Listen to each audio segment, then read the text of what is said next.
What's up, guys? Welcome back to the channel. So as you can see behind us is our fire damaged ZL1 Camaro. If you watched the last video, you saw that we put the interior back in, got everything buttoned up, tested all the electronics inside, everything works. We repainted the engine bay, got that looking pretty good. Today we're going to get this thing over on the lift. We've got the rear part of the wiring harness that we have not ran yet. They go in through here. We got to take the inner fenders off and in through there and run all these wires down to modules underneath the car. So we're going to do that, and then we're going to wheel the engine from and back out front, give it a good clean job, and then throw it in and see if we can't get this thing to make some noise today.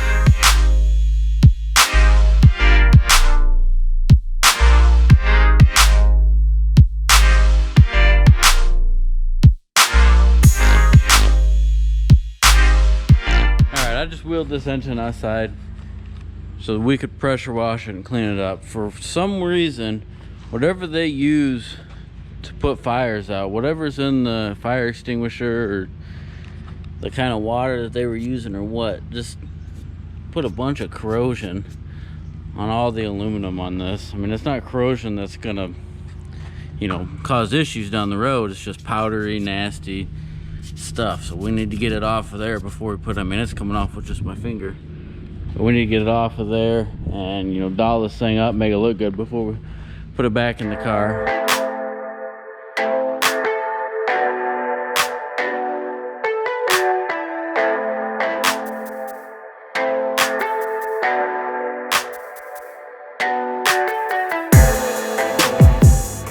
All right, I just finished up power washing this thing and actually cleaned up pretty nice. Like I said, that corrosion was stuff that'll just wipe off. Most of it was. The valve cover's cleaned up nice. One thing I did forget that we still have to do is we have to pull the water pump and replace this vacuum canister. It's actually bolted to the back of the water pump because I haven't gone over all these parts yet, but I know we have the vacuum canister. I should have all these vacuum lines, and then we've got stuff like the dipstick and all that. We've got this piece, I don't even know what this is, but we've got that. But yeah, this thing actually cleaned up pretty nice. We'll let it dry. As I was doing that, Ryan's in here working on the wiring harness. And what did you find? Well, this side's a little more difficult. I got the other side done already. Dang, the other side's done already? 3 lousy connectors right here. Oh, just right there. Yep. Nice. So this side's done. Just a few more. Yeah, this side had a bunch of wires, or the driver's side had a bunch of wires. I think all this goes to the diff and all the other new fancy sensors and all that stuff. So, all right, Ryan's gonna continue on this and see you in a little bit. Ryan's working on just a couple more plugs for the rear end stuff, and then we are totally done with the wiring harness.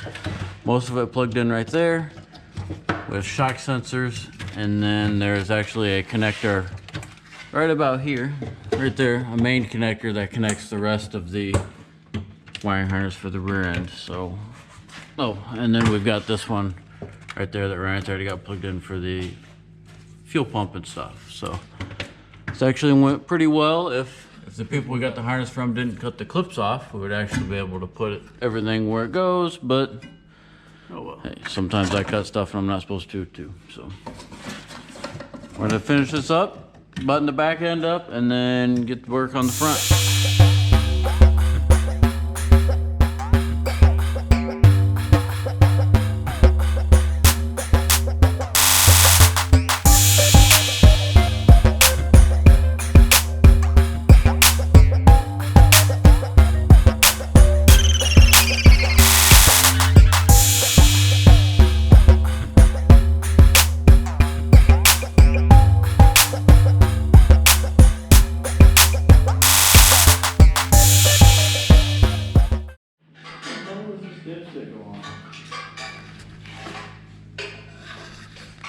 He mad.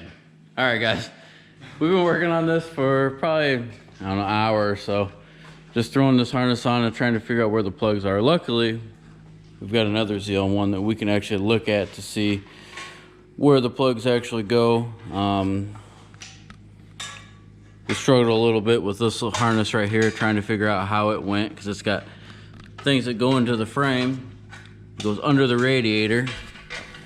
I don't know if you can see it there, but all the way in over to here. So we got that figured out. We had to steal a alternator and starter harness off of the other car. Ryan's working on the dipstick right now. Struggling. Ryan's struggling with the dipstick right now. And that should be real close to about it before we put it in. We've got some of these hoses tucked up here so they don't drag when we push around on the cart. We've got to lay those down because these coolers actually go in the front bumpers. There's a cooler here. We took that side off, but we're getting pretty close to putting the thing in there. This little module right here was one of the most burn up things that we found on the car.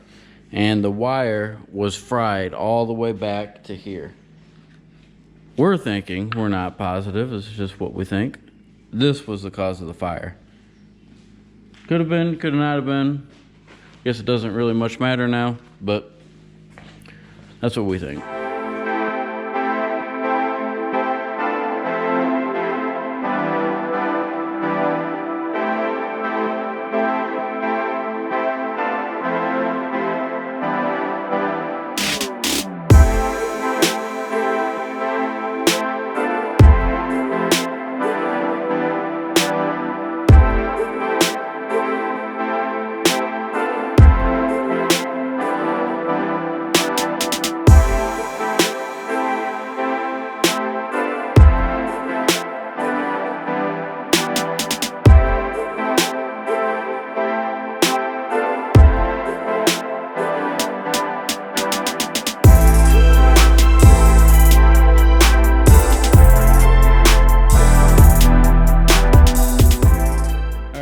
Engine's in.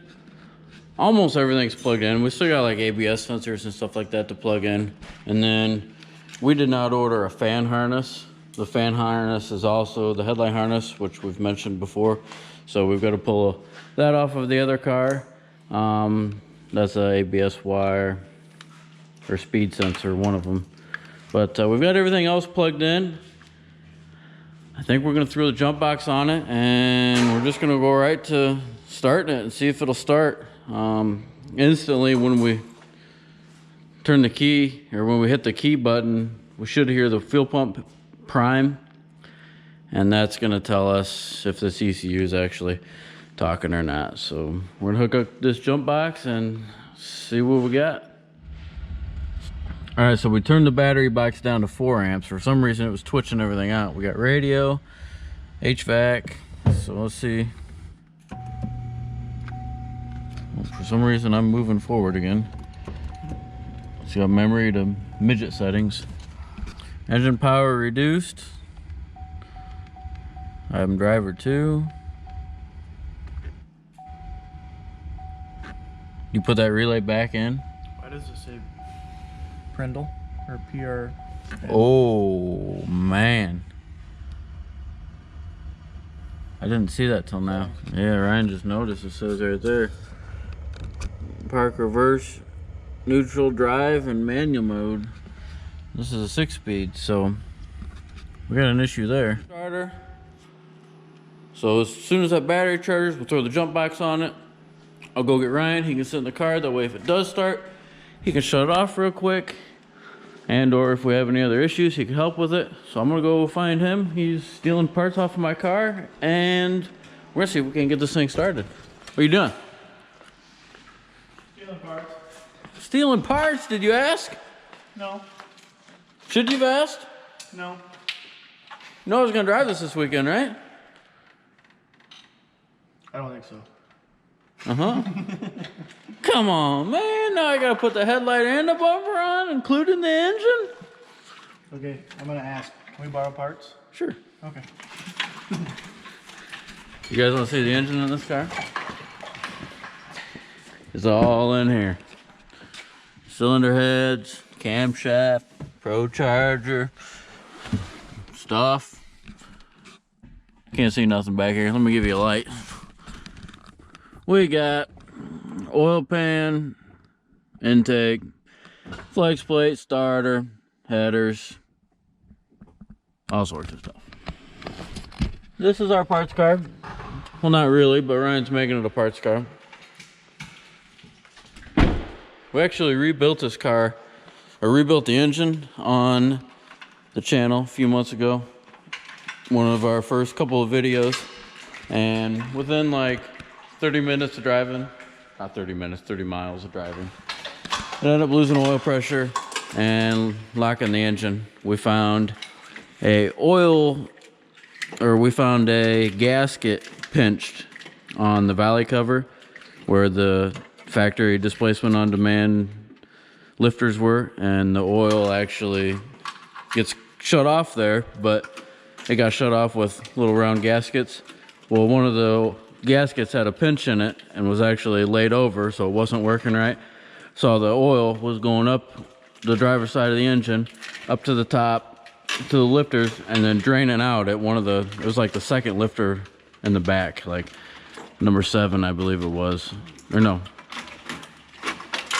number 6, I think. So all the oil was going out there. Well, it was reading fine on the oil pressure sensor, because the oil pressure sensor is in the front of the engine by the oil pump, but the rest of the engine wasn't getting oil, and it ended up just totally killing the bearings and locking it up. And well, you see where it's at now, shoved in the corner of a building, and now we're stripping parts off of it. I'm gonna make you make the next payment on this car since you're taking the parts off. I can't enjoy it because you're stripping it. Well, if you wouldn't be so tired of equipment, then maybe it might still work. Hey, this was just a normal drive. But anyways, yeah, this thing's actually been 959, 100 and what this go, 154, 152 on 20-inch wheels and tires. All factory, everything, no cage, no nothing, just 100% cruiser. This thing is probably one of my most favorite cars to drive. Well, at least was. But I made 994 horsepower to the rear tires, I think. So it was a fun car, cool car. I wish it was together. If it was together, I'd probably have sold it a long time ago. But here it sits. We're robbing parts off of it. Now it's a parts car. All that for that little thing. Now we got the rest of our parts. Only one problem. What? Now neither this car nor the car we're working on runs. I don't know what I did, but earlier we were having a Prindle switch down here.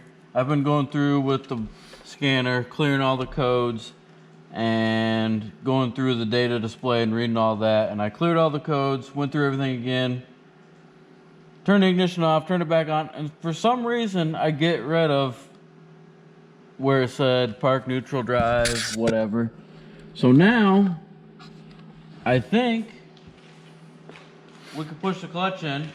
We've put the relays back in up there that we were jumping, because I think the car noticed it wasn't in park, so it wasn't letting anything happen. So I'm gonna push the clutch in, hit the button, and see what we got. You ready? Mm-hmm. Well, it fired. Why'd it shut off? I don't know. We try it again? Yeah.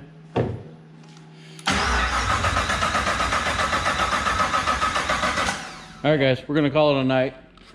We've been on this thing since about 12 o'clock this morning, and it is 1:09 right now. So we're gonna load this thing up on a trailer and take it into work tomorrow and work on it there. We've got a few things we need to take care of. All right, guys, we've been working on this thing for probably almost 10 hours now. Just to bring you up to speed, this is the old ECU. I never flashed the tune Oh, you did? into that. Nope, I gotta do that. This is the old ECU. We have the new ECU in and programmed. We were having one heck of a time getting the new ECU to program, because program the ECU and then we had to program key fobs. Well, we can only program, you have to program 2 key fobs, and we only had 1 key fob, so I had to run down to the dealership, buy another key fob for it. The programming software is on this computer. This is the HP tuners. I pulled the tune out of that old ECU, was able to change all the tuning around. I still have to flash it to the ECU that's in the car, but we were getting theft codes. We were getting all sorts of stuff. I mean, it's been a real pain. I mean, we've been almost 10 hours now, and we think we finally got the issue. You want to tell them what you got? The fuel pump? Yeah. Oh. Well, the gauge read, what, quarter almost? Almost a quarter tank. Almost quarter tank. And we're thinking, okay, well, maybe it's out of fuel. So we went and put fuel in it, and then started leaking all over the ground. And we go to look underneath the car, and the auxiliary fuel pump that they put in these things actually broke. I think the forklift, when they picked these things up in the insurance auction, it clipped it when it was trying to back out. So it had a cover over it. We didn't see it, and then pouring fuel all over the ground. And as we were dumping it in, so it didn't have any fuel in it. So we've been trying to start this car for 2 days with no fuel in it, which I'm wondering if maybe the gas tank got damaged from picking it up with the forklift. So that's why it was reading a quarter tank and didn't have anything in it. But we've got fuel in it now. I still have not programmed the ECU, but we're gonna try to start it and see what we got. When it started just a little bit ago in the video, we think there was just enough fuel left in the fuel lines that it fired. But now we've got no fuel leaks, and let's give her a whirl. Are you ready? Yep.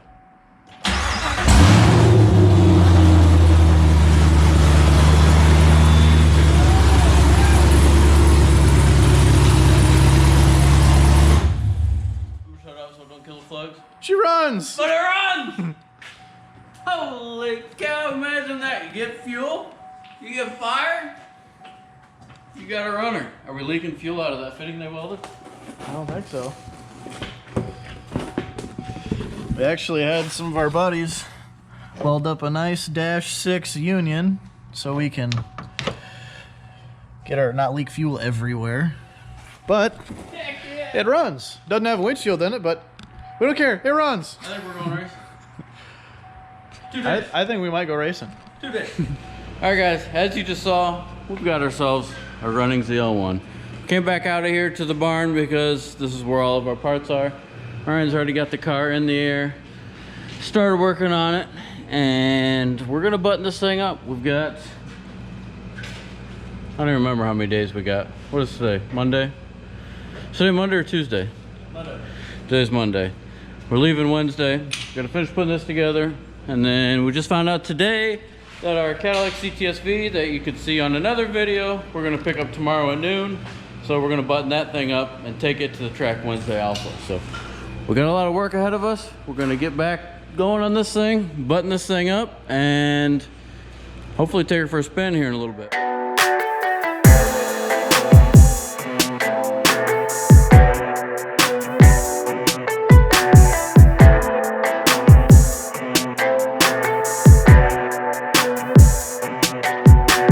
Here's where we're at. The exhaust is on it. Everything's plugged in. Ryan's tying up this Little homemade thing we got going. deal we got going on. This is where our fuel filter and fuel pump for the booster pump was. This is what was broken and leaking. Leaked all our fuel out. This is our homemade deal until, well, we're not gonna have anything tomorrow. Maybe we'll have something tomorrow. Maybe 2 days, the day we leave, that we get that piece. But we've got the exhaust on it, and that's pretty much it back here. All right, so up front we decided to put the burn up blue fender back on because it's gonna match the hood. The hood is still burnt and blue. That is in the back. And then we tried to put the blue bumper on, but it's just too burn up over here. Nothing on this side would have been connected. Thought about building some braces, but it was easier. Just go grab the gray front bumper and throw it on. It already had all the grills and accessories and everything on it. It doesn't look as cool as the burnt up blue one. Doesn't match the story of the burnt car, but it'll be all right. So really all we've got left to do, we think, is put some coolant in the engine. We've got to figure out how to fill the coolant reservoir and everything for the supercharger. And we gotta bolt up the shifter. Gotta bolt the shifter up. And then figure out how to bleed the clutch. The guys are saying there's not a way to bleed the clutch on these. Some guys were saying there is a clutch bleeder, so we're gonna figure that out. And then we still gotta hook up the DSX flex fuel sensor and booster pump stuff. So we're gonna go ahead, start this thing up, make sure it moves, and then continue working on it. Hit it.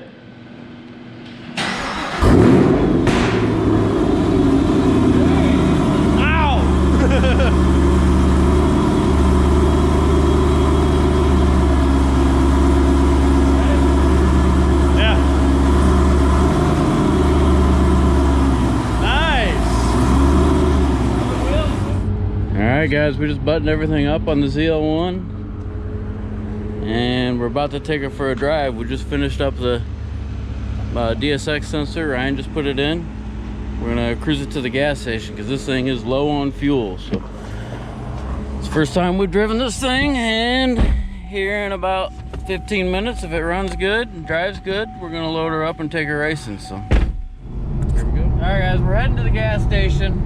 We talked to the previous tuner of this thing and actually found out he tuned it on E40. So he said throw a little 93 in it, throw some E85 in it, get it close to E40, half and half pretty much. So that's what we're gonna go do right now, and then we'll drive this thing just a little bit, make sure everything's good, go back, we'll put the hood on it, and be ready to go, hopefully.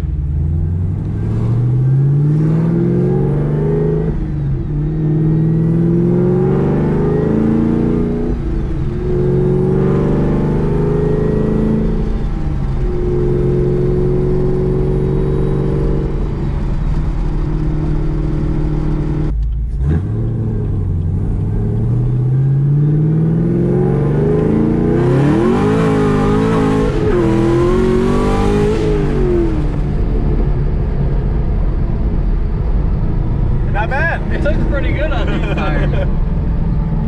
See how she hooks up?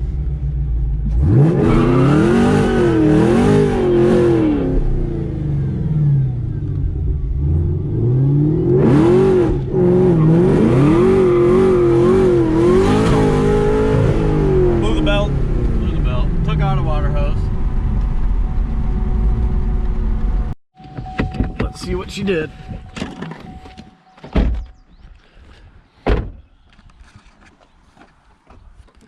Oh, it broke the water neck. Oh, that sucks. Well, I guess it's a good thing we got a parts car. We got a size on this? Should. Yeah, right there. Dang. Well guys, when you put a car together in a week, you forget the little things. And yeah, we should have changed the belt because it broke right where the damage was. Forgot about it. Hopefully somebody in town's got one. Alright guys, that's gonna wrap it up for this video. As you just saw, we went for our first drive and broke it for the first time. We were stupid and did not replace the belt when we saw it had heat damage. But when you put something together and literally, it's been what, 5 days?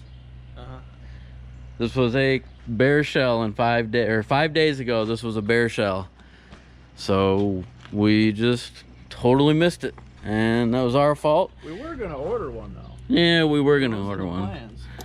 But you just, sometimes you forget. But yeah, see, it broke the, that goes right there, snapped her right off. Luckily, we've got a $60,000 parts car that Ryan keeps taking parts off of, and we'll be able to fix that. So we're gonna fix it, we're gonna wash it, we're gonna throw the hood on, and then we're loading this thing up and going racing. So it made it one drive, so to me, to Ryan, That's a success. it's ready to go racing. Yeah. And that's all there is to it. So thanks for watching. If you enjoyed what you saw, give us a subscribe, give us a like, let us know what you think, and we'll see you on the next one.